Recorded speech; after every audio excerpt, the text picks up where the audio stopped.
नमस्कार, स्वागत है आपका नेटवर्क न्यूज में। आपके साथ मैं हूं सपना दुबे।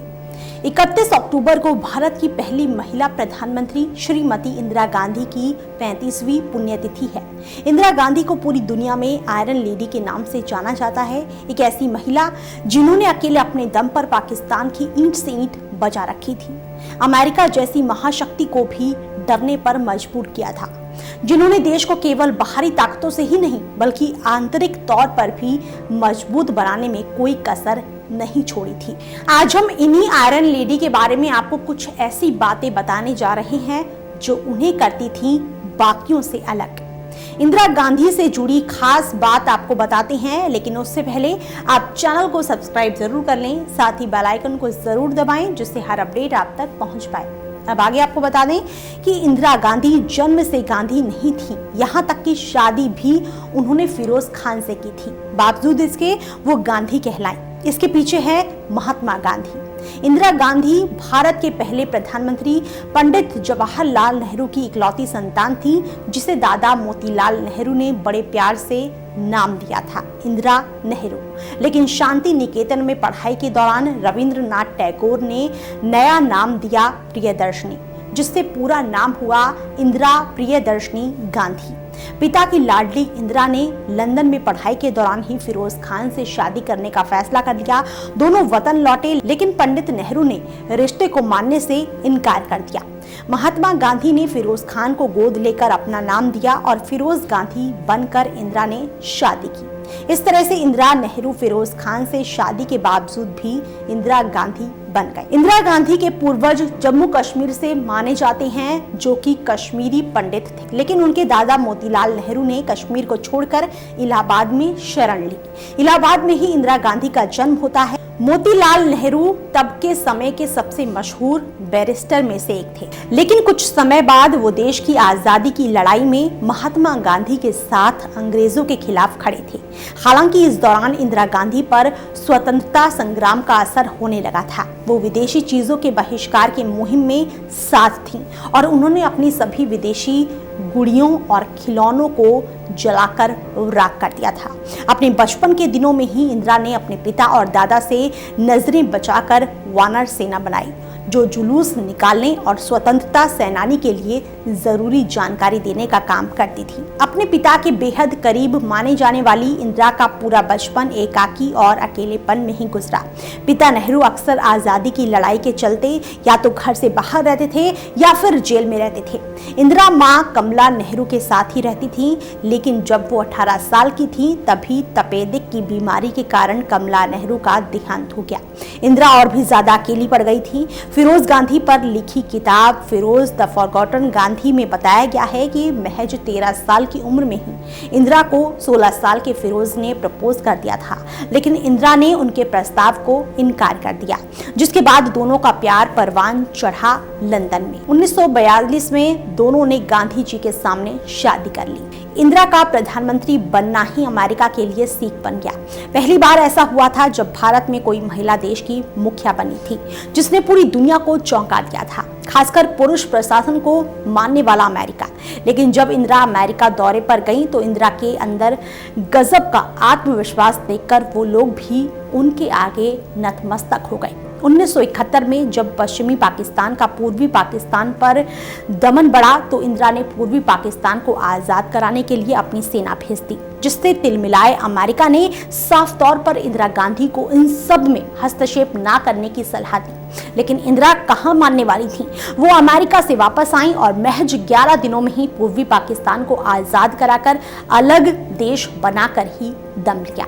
भारत छोड़ो आंदोलन के दौरान इंदिरा पहली बार जेल गई थी, लेकिन इंदिरा के मन में अपने देश के प्रति भक्ति की जो आग जल रही थी, वो केवल आजाद भारत का सपना देख रही थी।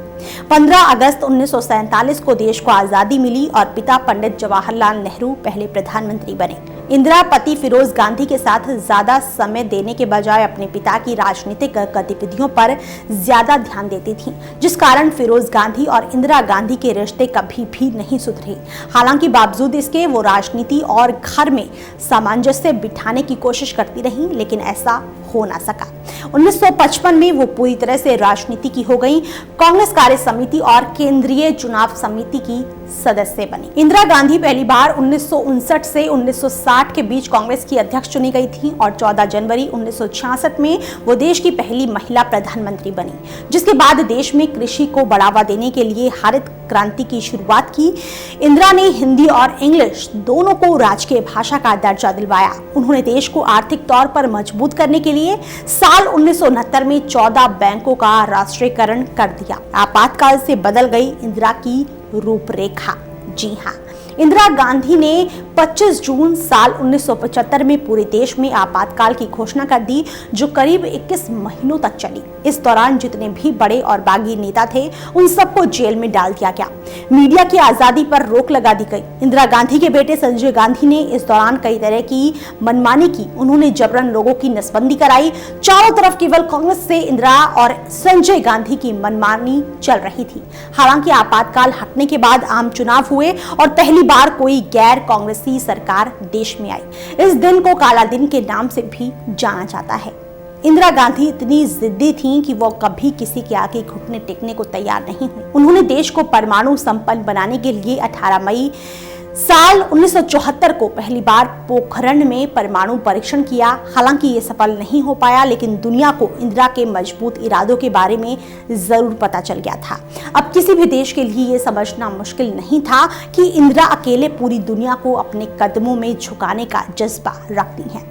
ऑपरेशन ब्लू स्टार ने बनाया अपनों को ही दुश्मन। जी हाँ, साल 1980 में बेटे संजय गांधी की मौत से इंदिरा को काफी नुकसान हुआ, लेकिन वो वाकई में आयरन लेडी थी। हालातों से हार कर बैठने के बजाय इंदिरा फिर से अपने काम में लग गई। इसी बीच 1984 में पंजाब के अलगाववादी नेता जनरल सिंह भिंडरावाला ने अपने साथियों के साथ मिलकर अमृतसर के स्वर्ण मंदिर पर कब्जा कर लिया और पंजाब को अलग देश खालिस्तान बनाने की मांग करने लगा।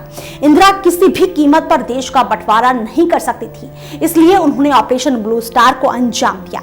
सारे बागी अमृतसर में ही मारे गए, लेकिन इसमें सैकड़ों आम लोगों की जान चली गई, जिससे सिख समुदाय उनका दुश्मन बन गया और यहीं से शुरू हुई उनकी मौत की कहानी की शुरुआत। इंदिरा गांधी दूरदर्शिता के मामले में काफी धनी थी।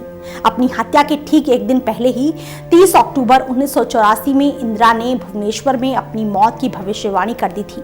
इंदिरा ने कहा था कि मैं आज यहाँ हूँ, कल शायद यहाँ ना रहूं, मुझे चिंता नहीं मैं रहूं या ना रहूं। मेरा लंबा जीवन रहा है और मुझे इस बात का गर्व है कि मैंने अपना पूरा जीवन अपने लोगों की सेवा में बिताया है। मैं अपनी आखिरी सांस तक ऐसा करती रहूंगी और जब मैं मरूंगी तो मेरे खून का एक एक कतरा भारत को मजबूत करने में लगेगा। इस भाषण के ठीक अगले दिन 31 अक्टूबर 1984 को उनके दो रक्षक सतवंत सिंह और बेअंत सिंह ने इंदिरा गांधी की गोली मारकर हत्या कर दी थी। इंदिरा गांधी पंचतत्वों में विलीन हो गई, लेकिन अपने पीछे छोड़ गई वो मजबूत भारत का सुनहरा भविष्य, जिसने भारत को पूरी दुनिया के सामने एक अलग आयाम तक पहुंचाया। देश की भारत रत्न इंदिरा गांधी को हमारा देश सलाम करता है। फिलहाल के लिए इतना ही। बाकी ऐसी और वीडियोस के लिए आप चैनल को सब्सक्राइब करना ना भूलें। आप देख रहे हैं नेट्रिक न्यूज, साहस सच कहने का।